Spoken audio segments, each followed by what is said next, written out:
샬롬, 안녕하세요. 저는 어른성경학교에서 첫 번째 강의를 맡은 박승훈 목사입니다. 이번에 저희 행복한 교회에서 야심차게 준비한 프로그램이 바로 어른성경학교입니다. 이 어른성경학교가 생긴 이유가 있는데요. 올해 가장 큰 이슈가 무엇일까요? 바로 코로나19입니다. 이 코로나19로 인해서 함께 모여서 예배하고 또 함께 모여서 교제하고 나누지 못하는 교회의 안타까운 상황이 생겼죠. 이 안타까운 상황으로 인해서 행복한 교회 성도들에게 함께 신앙적 성장과 성숙을 위해서 이번 어른성경학교라는 타이틀로 함께 모이게 되었습니다. 이 어른성경학교는 총 9주간 진행되는데요. 9가지 주제로 여러분과 함께 하게 됩니다. 다음 주에는 하나님 나라에 대해서 이이삭 강도사님이 강의를 해주실 거예요. 우리 9주 동안 함께 주실 것이라고 믿고 오늘 이제 첫 시간을 시작해 보도록 하겠습니다. 오늘 이 강의를 보면서 함께 참여하신 행복한 교회 성도님들을 주님의 이름으로 환영합니다. 오늘은 어른성경학교의 첫 강의 시간이에요. 오늘 강의 주제는 11조를 알려주세요 라는 타이틀로 함께 합니다. 사실 부담이 조금 되는 강의 주제이기도 하고요. 어떤 분들은 이렇게 말씀하실 수도 있어요. 요즘같이 코로나로 인해서 생활이 어려운데 교회에서 11조 이야기를 하니 조금 상황에 맞지 않는 것 같습니다 라고 말할 수도 있습니다. 어떤 분들은 교회가 이렇게 헌금을 강조하니 욕을 먹는다고 하시는 분들도 있을 수 있어요. 또 어떤 분들은 신앙생활에 있어서 11조를 강요하는 것은 올바른 신앙생활이 아니라고 주장하시는 분들도 있을 수 있습니다. 그렇다면 우리 교회에서 또 개신교회에서 신앙의 중요한 것으로 정하고 시행하고 있는 11조에 대해서 우리는 얼마나 많이 알고 있을까요?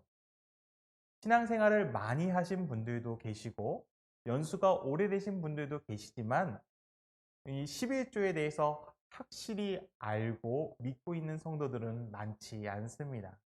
제가 목회 경력이 그리 길진 않지만 대부분의 성도들은 11조에 대해서 형식적으로만 알지 그 내용과 이유를 잘 알지 못하는 분들이 매우 많다는 사실이에요. 그래서 오늘은 성경이 이야기하고 있는 11조에 대해서 알아보고 또 그 11조가 무엇을 위해서 쓰이는 것인지도 알고 함께 배워보길 간절히 소망합니다. 혹시 강의를 들으시다가 질문이 있으시면 유튜브 영상에 댓글을 달아주시면 되고요. 그 댓글을 보고 저희는 답변을 달아드리도록 하겠습니다. 또 제가 강의 중에 몇 가지 질문을 드리면 그 질문에 대한 대답도 함께 적어서 참여해 주시는 분들에게 몇 분을 추첨해서 소정의 상품을 드리도록 하겠습니다. 성도님들의 많은 참여를 부탁드리겠습니다. 제가 오늘 11조 강의를 시작하면서 먼저 저의 이야기를 시작해 보려고 해요. 제가 신학대학원을 다닐 때 있었던 일입니다. 제가 청년부를 담당하고 있었는데 한 청년이 이러한 질문을 하더라고요. 그래서 이러한 질문을 받았을 때 참 난해했어요. 왜냐하면 제가 잘 대답해 주지 못하는 상황 가운데 있었거든요. 예전에 교회에서 이 신앙이 있던 한 청년과 함께 대화를 나누다가 이런 이야기를 하게 되는데요. 그 청년의 주된 질문은 이런 것이었어요. 교회는 왜 11조와 헌금을 강조하는 건가요? 라는 질문이었죠. 그리고 그 안에 이러한 질문도 한번 해봤습니다. 교회에 헌금을 하진 않고 개인적으로 11조에 합당한 금액을 좋은 일에 쓰면 안 되는 건가요? 라는 질문 하나였고 또 헌금을 하라고 하는 이유는 교회를 위해서 또 목사님을 위해서만 하는 일이 아닌가요? 라는 이야기를 했다는 거예요. 정리를 하자면 이렇게 되는 거죠. 그 친구는 교회에 대한 불신 그리고 잘못된 교회적 몇몇 사례를 가지고 11조나 헌금에 대해서 좀 나쁜 이야기를 하고 있더라고요. 그래서 그 청년이 참 많이 곡해하고 오해하고 있는 부분이 있다는 생각이 들었습니다. 사랑하는 행복한 교회 성도 여러분, 여러분들은 헌금에 대해서 11조에 대해서 이 청년과 같은 생각은 해보신 적은 없으십니까? 그러면서 제가 이제 11조에 대해서 잘 이해하기 쉽게 또 말씀을 전해야겠다는 생각을 하게 되었어요. 이 시대를 살아가는 성도님들에게 11조에 대해서 함께 나누는 시간을 가져야 하겠다라고 생각을 하게 된 것이죠. 최근에 영상 매체들의 발달로 인해서 여러 가지 기독교에 관련된 콘텐츠들이 많이 나오면서 11조에 관련된 영상들도 많이 있습니다. 어떤 영상을 보면 11조에 대해서 무한적으로 긍정적인 분들도 계세요. 11조는 기독교인으로서 무조건 해야 하는 법칙이라는 것으로 말하시는 분들도 계세요. 또는 11조는 모세의 율법으로 정해진 것이기 때문에 예수님의 십자가로 율법이 완성되었고 이 부분은 더 이상 지키지 않아도 되는 것으로 11조 폐지주의를 이야기하시는 분들도 계십니다. 그러면서 여러분에게 어떤 영상을 보느냐에 따라서 11조에 대해서 오해하실 수 있겠다라는 생각이 들게 되었어요. 그래서 제가 행복한 교회 성도님들에게 11조에 대해서 성경적이고 또 우리에게 도움이 되는 신앙생활을 위해서 함께 은혜를 나누고 싶어졌는데요. 그렇다면 먼저 우선적으로 알아야 될 것이 있어요. 과연 성경은 11조에 대해서 무엇이라고 말하고 있는가에 대해서 알아야 한다는 것이죠. 그리고 그 이후에 11조가 언제, 누가 제일 먼저 어떤 의미로 시행했는지를 살펴봐야 합니다. 그래서 11조의 뿌리의 근거를 한번 좀 살펴보도록 할 텐데요. 오늘 굉장히 핵심 구절이죠. 창세기 14장 17절부터 23절까지 말씀을 우리가 같이 함께 읽어보도록 하겠습니다. 아브람이 그돌라오멜과 그와 함께한 왕들을 쳐부수고 돌아올 때에 소돔 왕이 사회 골짜기 곧 왕의 골짜기로 나와 그를 영접하였고 살렘 왕 멜기세덱이 떡과 포도주를 가지고 나왔으니 그는 지극히 높으신 하나님의 제사장이었더라. 그가 아브람에게 축복하여 이르되 천지의 주제이시요 지극히 높으신 하나님이요 아브람에게 복을 주옵소서. 너희 대적을 내 손에 붙이신 지극히 높으신 하나님을 찬송할지로다 하매 아브람이 그 얻은 것에서 10분의 1을 멜기세덱에게 주었더라. 소돔 왕이 아브람에게 이르되 사람은 내게 보내고 물품은 내가 가지라. 아브람이 소돔 왕에게 이르되 천지의 주제이시요 지극히 높으신 하나님 여호와께 내가 손을 들어 맹세하노니 내 말이 내가 아브람으로 치부하게 하였다 할까 하여 내게 속한 것은 실 한 오갈이나 들매 끈 한 가닥도 내가 가지지 아니하리라. 아멘. 오늘 읽은 본문의 말씀은 성경에서 처음 드려진 11조를 얘기해주고 있는 장면입니다. 그래서 오늘 본문을 좀 이해하기 위해서는 그 배경을 먼저 좀 알아야 하는데요. 오늘 본문의 주인공은 아브람이고 또 조카 롯에 대한 이야기입니다. 아직 아브라함으로 개명되기 이전에 아브람의 모습이죠. 우리 성도님들이 조금 이해하기 쉽도록 아브람을 아브라함이라고 표현하도록 하겠습니다. 이 당시 아브라함의 조카 롯은 어디에 살고 있었을까요? 그는 소돔성에 살고 있었습니다. 소돔은 화려한 도시국가였고 땅이 비옥한 토지국가였습니다. 그래서 롯은 땅을 선택할 때 아브라함과 함께 땅을 선택할 때 이 소돔 땅을 선택하게 되고 있죠. 성경은 소돔 땅에 대해서 이렇게 그래서 설명해 주고 있는데 창세기 13장 10절에서부터 11절까지 말씀인데요. 같이 한번 읽어보도록 하겠습니다. 이에 롯이 눈을 들어 요단 지역을 바라본즉 포알까지 온 땅에 물이 넉넉하니 여호와께서 소돔과 고모라를 멸하시기 전이었으므로 여호와의 동산 같고 애굽 땅과 같았더라. 그러므로 롯이 요단 온 지역을 택하고 동으로 옮기니 그들이 서로 떠난지라. 소돔과 고모라를 멸하시기 전이었으므로 이 소돔 땅이 여호와의 동산 같고 애굽 땅과 같았더라라고 표현하고 있어요.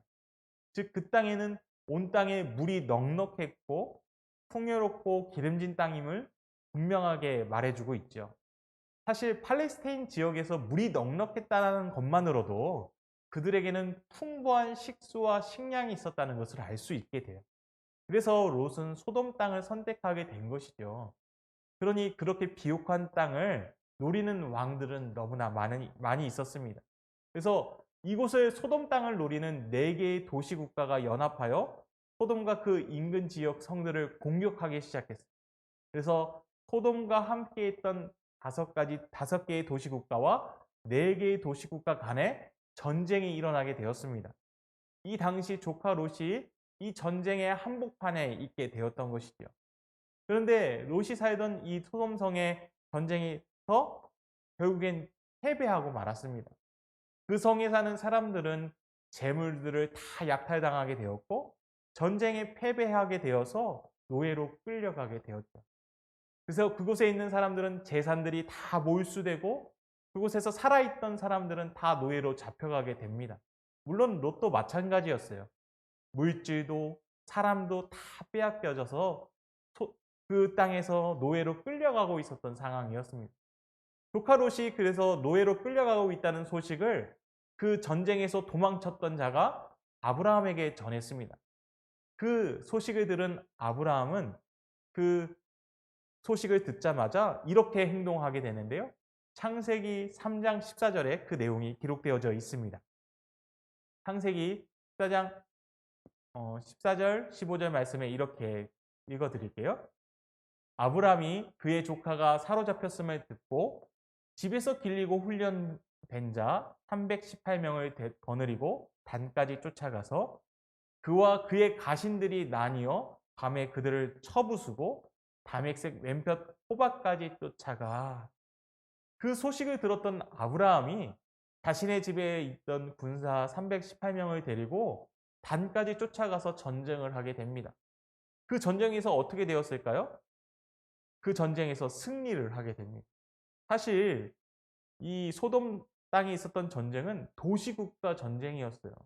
그러니까 그들의 규모가 한 도시에서 한 도시만 싸운 것이 아니라 4개 도시, 5개 도시가 싸웠으니 엄청 규모가 큰 대규모 전투였다는 것을 알 수 있죠. 그런데 그 전쟁에서 아브라함이 적은 숫자의 군대를 데리고 승리를 하게 되었습니다.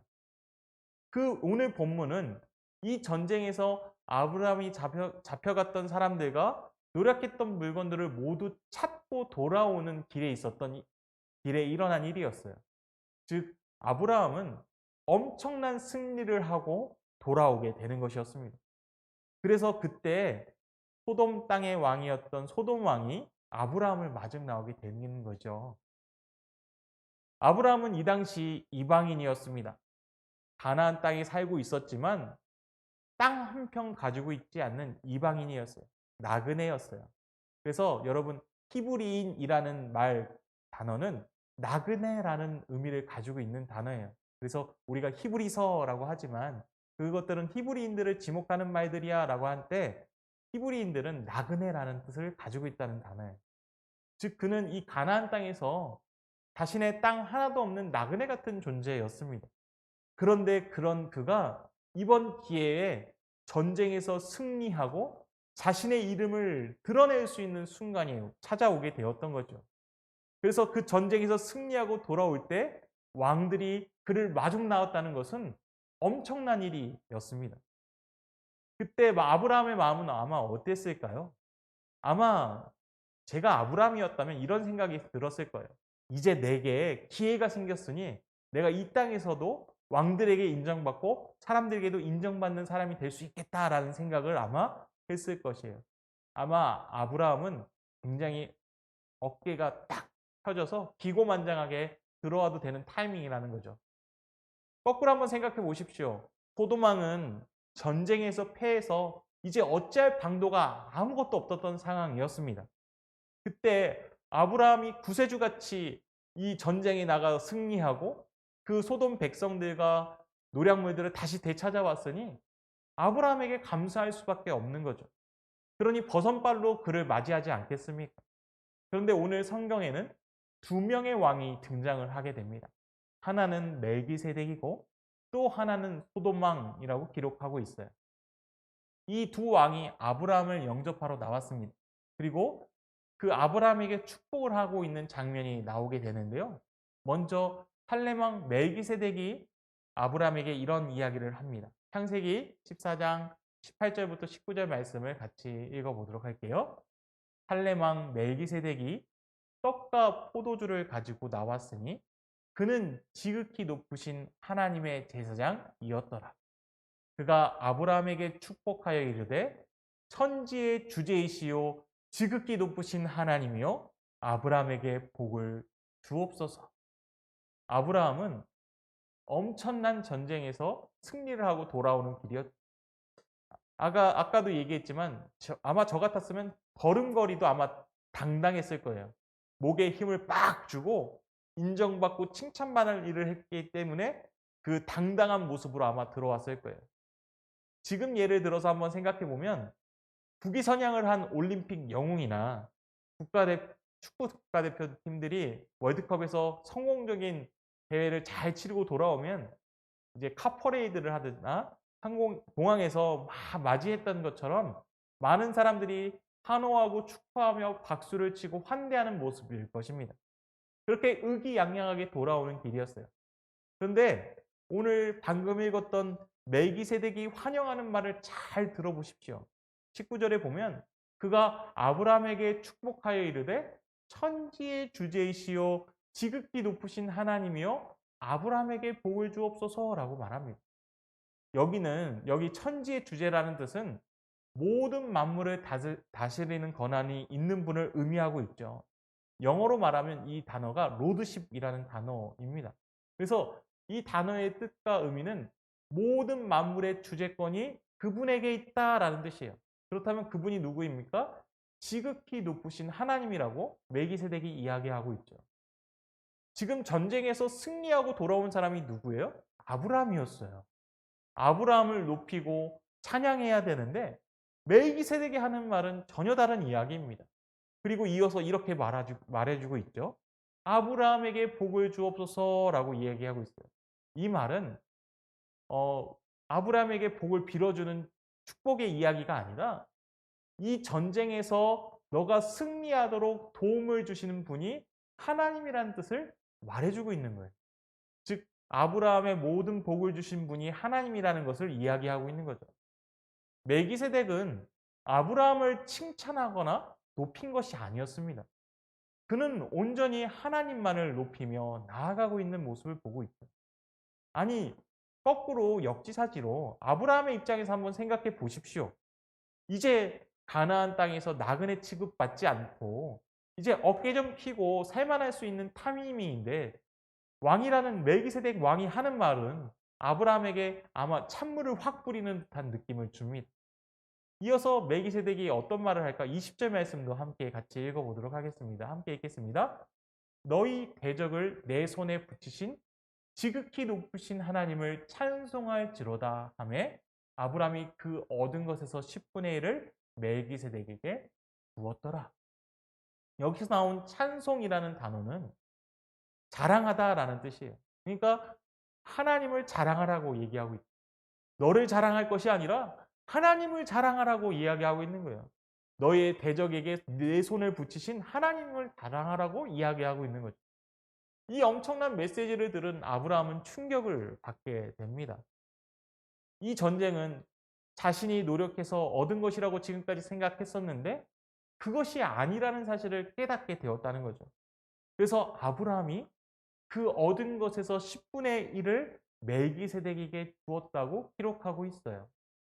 이것이 성경에서 기록하고 있는 첫 번째로 기록된 11조입니다. 그렇다면 이렇게 기록된 11조의 역사를 보면 우리는 무엇을 알 수 있을까요? 첫 번째로 11조는 율법의 정신이 아니라는 거예요. 율법의 정신이 아닌 거예요. 11조는 율법의 정신이 아니에요. 11조는 감사하며 하나님을 자랑하는 마음으로 나오는 정신 안에 있다는 거예요. 이 말은 모든 것이 주께로부터 왔으니 모든 것이 주의 것입니다 라는 것을 표현하고 있는 말이라는 거예요.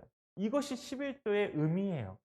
그런데 우리가 11조라고 생각하면 어떤 생각을 하냐면 10의 1조라고 할 때 10분의 1을 산술학적으로 생각하고 받아들여요. 그래서 내가 만약 이번 달에 100만 원을 벌었으면 내가 10만 원을 떼어서 하나님께 드리는 것이 11조라고 생각해요. 많이들 이렇게 생각하시죠.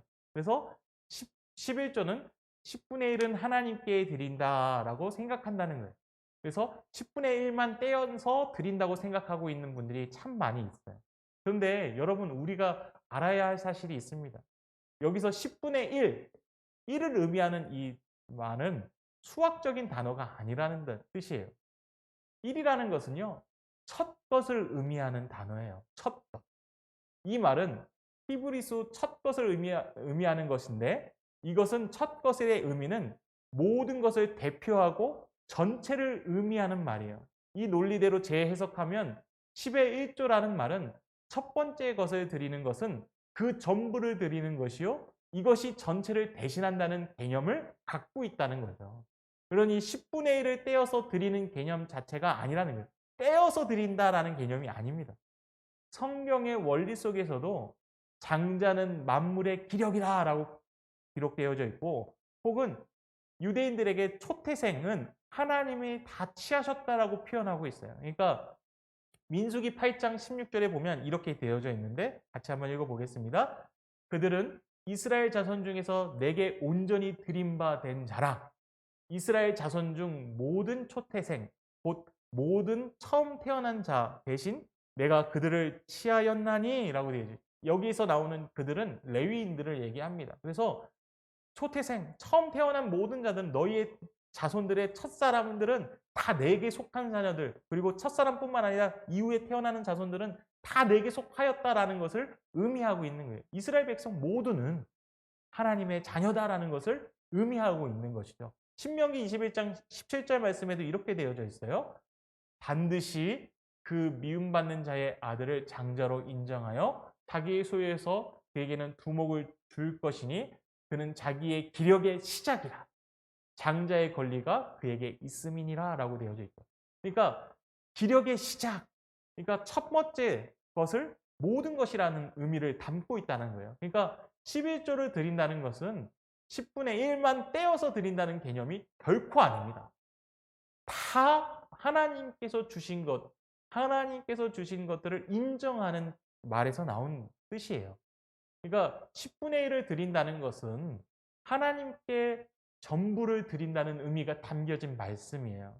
나에게 주신 모든 것들이 하나님께서 주신 것이니 하나님의 것입니다. 라는 하나님의 주권을 인정하는 것이죠. 그러니까 나에게는 하나님께서 주신 것에 대한 감사의 표현이에요. 하나님의 은혜로 내가 먹고 살고 있으니 감사하는 정신을 갖고 있는 것이 바로 11조라는 거죠. 나에게 주신 것들이 전체가 하나님의 것이라고 인정하는 행위가 무엇을 의미하는 거냐면 바로 11조라는 거죠. 그래서 그러면 첫 번째 것을 하나님께 10의 1조를 드렸으면 나머지 9도 하나님의 것이라는 거죠. 그것을 각 의미를 하고 있는 거예요. 그래서 그 돈을 9을 내 마음대로 써도 된다라는 의미를 가진 것이 아니에요. 그 또한 돈 역시 나에게 주신 그 재물 역시 하나님의 뜻대로 사용하겠다라는 것을 의미하고 있는 거죠. 10분의 9도 다 하나님의 것이라는 것을 말씀해 주고 있다는 거예요. 그래서 내가 내 마음대로 내 마음껏 쓰겠다라는 것이 아니라 이 9도 주님의 뜻대로 쓰겠습니다라는 고백이 담겨져 있는 것이 11조의 개념입니다. 사랑하는 행복한 교회 성도 여러분, 우리의 일상에서 모든 것들이 하나님께로부터 왔음을 인정하는 행위가 믿음의 행위예요. 또 이것이 하나님의 주권을 인정하는 믿음입니다. 그런데 아브라함이 이 11조를 누구에게 드렸습니까? 멜기세덱에게 드렸다고 기록하고 있어요.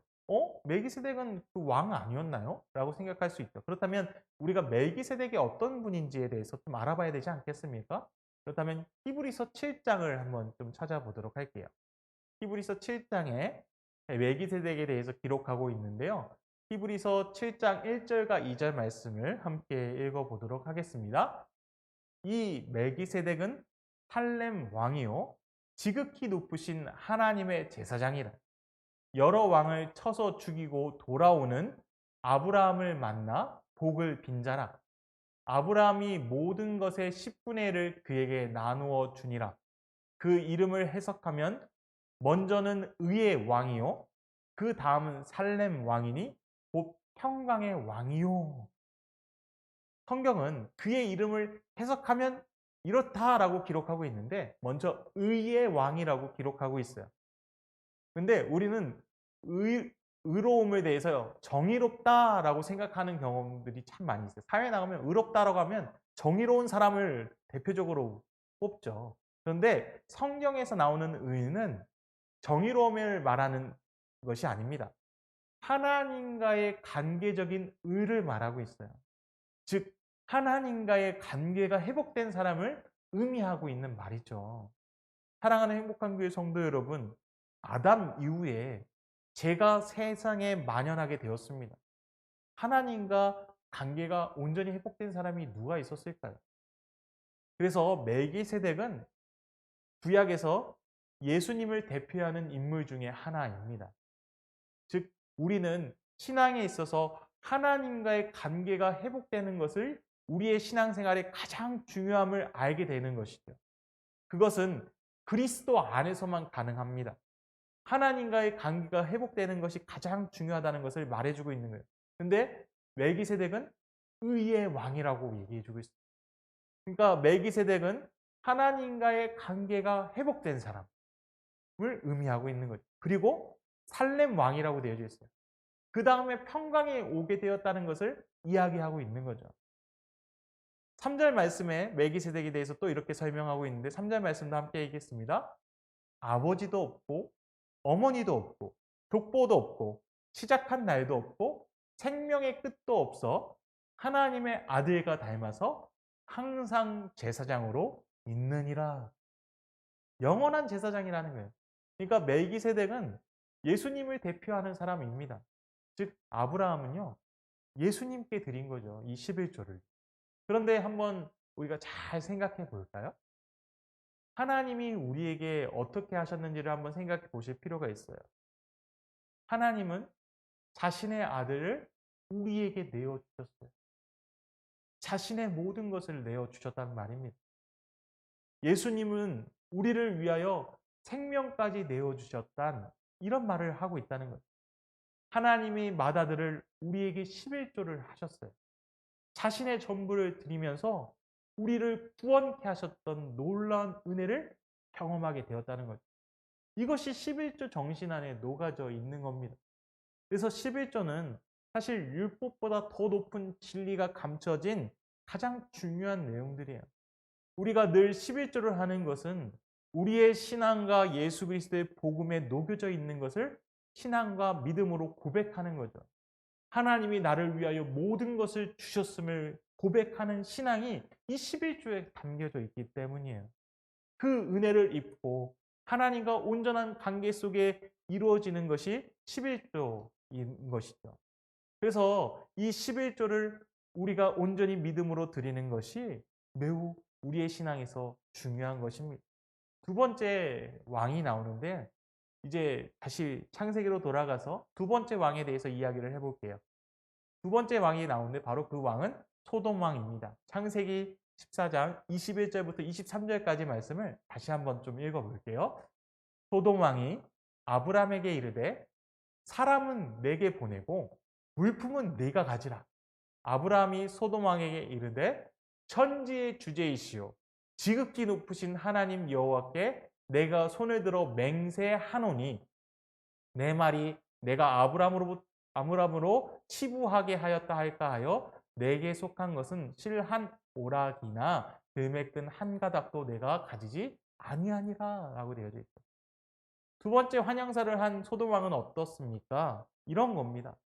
야 아브라함아 네가 전쟁에 나가 목숨을 걸고 수고했으니 야 네가 그 모든 찾아온 노략물들은 너가 다 가져. 다 네 거야. 야 너가 수고했으니 물품 다 가져라는 얘기. 앞에서 멜기세덱이 했던 말과는 대비되는 장면이 아닙니까? 이 말은 청지기 정신하고는 반대되는 말들이에요.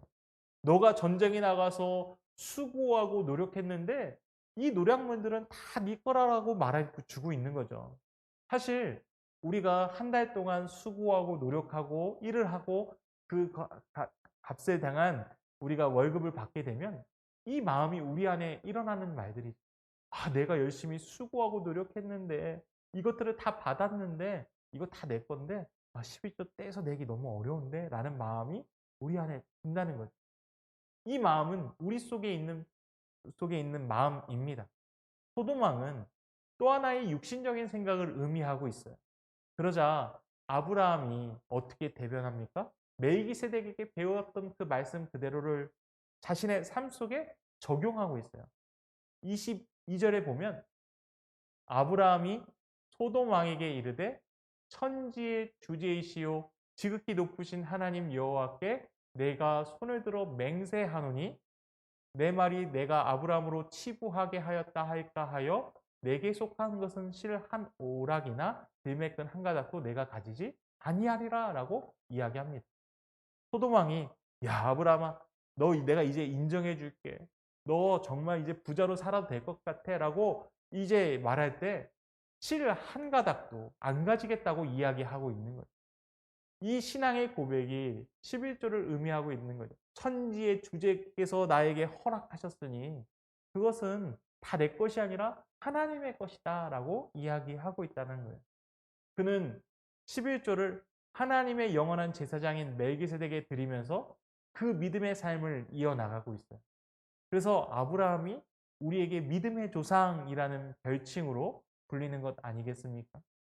우리에게 주어진 이 11조는 우리에게 감사의 정신, 하나님께서 모든 것을 주셨다라는 믿음과 신앙 가운데서 이루어지는 행해야 하는 성도의 모습이에요. 그런데 우리가 잘못 생각하면 이 창세기 이후에 모세의 율법 가운데 11조의 율법의 내용들이 기록되어져 있습니다. 그래서 어떤 이들은 이 모세의 율법들은 예수님께서 완성했기 때문에 더 이상 11조를 내면 안 내도 된다. 더 이상 드리지 않아도 된다. 신약교회에서는 더 이상 11조를 드리지 않아도 된다라고 얘기합니다. 이것은 율법을 완성을 하신 예수님으로 인해서 안 드려도 된다고 말을 하지만 11조를 율법으로만 이해한 것이죠. 그러나 하나님께서 율법을 주시기도 이전에 아브라함은 11조를 행하는 모습을 성경은 이야기하고 있어요. 그러기에 율법의 틀 안에서만 이 11조를 해석할 수 있는 것이 아닙니다. 물론 모세에게 주신 율법으로 정한 11조도 있었습니다. 그러나 이 율법으로 주신 11조는 예수님께서 모세 율법으로 완성하심으로써 더 이상 우리가 지킬 의무가 없지만 그렇다고 율법으로만 주신 11조가 아니기 때문에 우리는 그 11조를 잘 깨달아서 믿음의 증거로 지키며 행할 필요가 있는 것이죠. 그래서 그러면 율법으로 주신 11조는 어떤 역할을 하게 되는 것인가요? 라는 질문을 하실 수가 있게 되는데 율법을 완성하신 11조를 통해서 우리는 먼저 하나님께 드리는 11조를 어떻게 사용해야 되는지에 대해서 배울 수 있게 된다는 거죠. 율법에 기록된 11조에 대해서 알아보면 다음과 같은데요. 제가 표 한 가지를 좀 보여드리려고 합니다. 자, 보시면 율법에 기록되어져 있는 그 5가지의 그 11조의 내용들이 나와져 있어요. 먼저 11조의 종류를 보면 11조 일반적인 서론이라는 부분이 있고요. 이것은 레위기 27장 30절부터 33절까지 기록되어져 있어요. 근데 여기에는 어떤 사람들이 드려야 하는지까지만 남겨져 있죠. 그래서 모든 이스라엘 백성들이 다 드리게 되어져 있는 것이 11조라는 거예요. 그리고 두 번째는 11조의 종류 중에 레위의 11조라는 것이 있습니다. 민수기 18장 20절부터 24절까지 되어져 있는데 이 누가 내는 거냐면 모든 이스라엘 백성들이 내요. 근데 이 11조를 냈을 때 누가 받는 사람이 있느냐면 바로 레위인을 받습니다. 그래서 레위인은 어떤 일을 행했던 사람들이에요?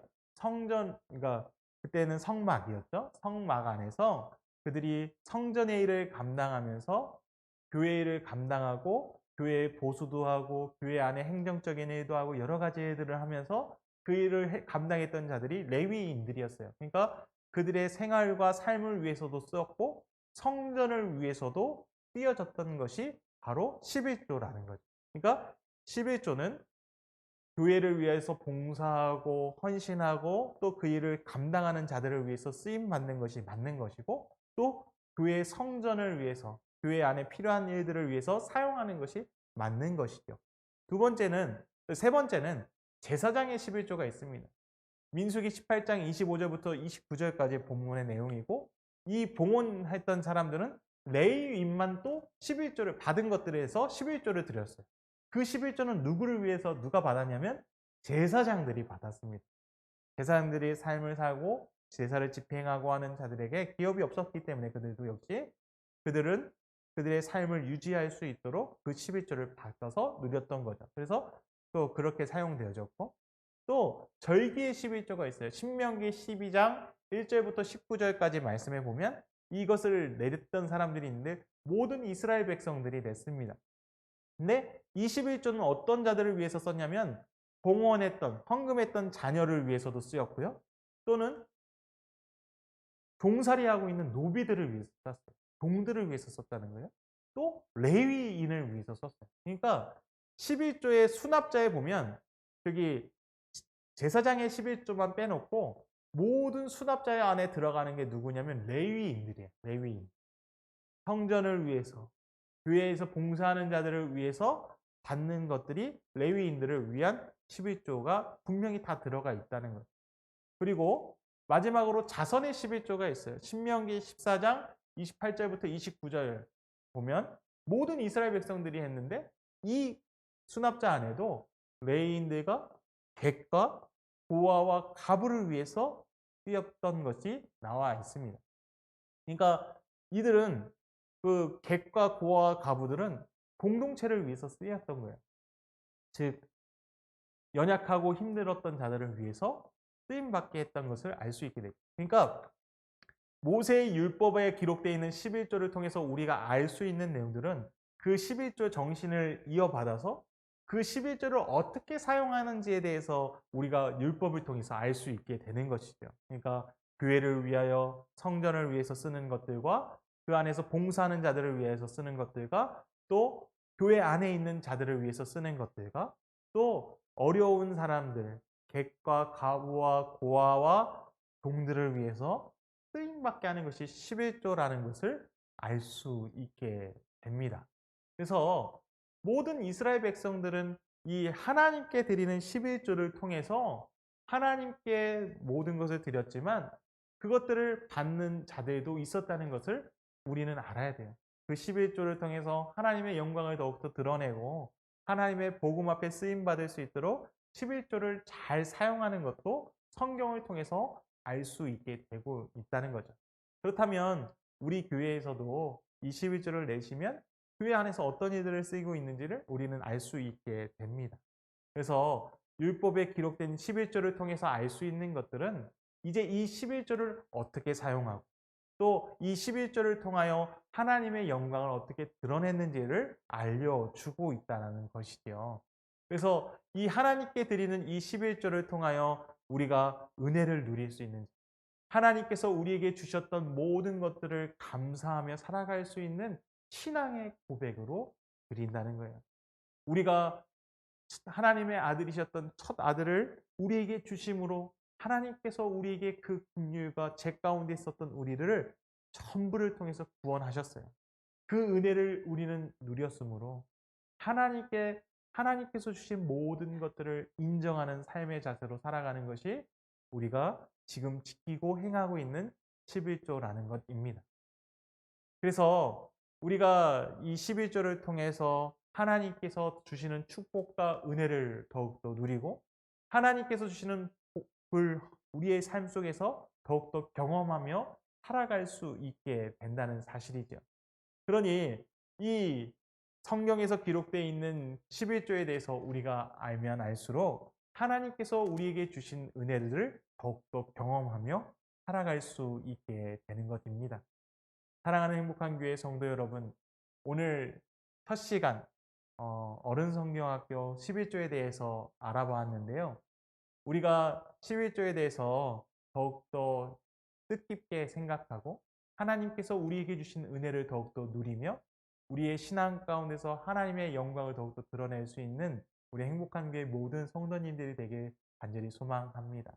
또 오늘 11조에 대해서 궁금한 점이 있다면 영상에 댓글로 질문을 달아주시면 그에 관련된 내용들을 댓글을 더 달아드리도록 할게요. 그리고 오늘 퀴즈 한 가지를 내도록 하겠습니다. 오늘 성경에서 누가 가장 먼저 11조를 드렸는지에 대해서 퀴즈를 드릴게요. 이것을 아시는 분은 정답을 기록해 주시고 성함을 기록해 주시면 몇몇 분들을 추첨해서 소정의 상품을 드리도록 하겠습니다. 오늘 강의는 여기까지고요. 기도하면서 마치도록 하겠습니다. 은혜가 풍성하신 하나님 아버지 감사합니다. 오늘 또 우리에게 어른 성경학교를 통하여 11조에 대해서 알게 하시고 또 그 은혜를 누리게 하시니 너무나 감사합니다. 오늘 가운데 주님 하나님께서 주시는 지혜와 능력이 우리 가운데 임하게 하여 주시고 늘 말씀과 믿음으로 신앙을 세워가며 말씀 가운데 나아갈 수 있는 귀한 성도들 될 수 있도록 주님 인도하여 주옵소서. 이 어려운 시기 가운데 주님을 더욱더 사모하며 주님의 은혜 가운데 살아가는 귀한 성도들을 주님 눈동자같이 지켜주시고 한없는 복락을 허락하여 주셔서 주님께서 주시는 은혜와 충만하신 사랑으로 우리가 이 땅 가운데 삶을 살아갈 때 부족함이 없도록 주님께서 역사하여 주시옵소서. 주님께서 모든 것을 주셨사오니 주님께 아낌없이 드릴 수 있는 귀한 성도들 되게 하여 주시고 말씀과 믿음 가운데 행함으로 담대히 나아갈 수 있도록 인도하여 주시옵소서. 주님께서 늘 항상 함께해 주실 걸 믿사오며 살아계신 예수님의 이름으로 기도드립니다. 아멘. 수고하셨습니다.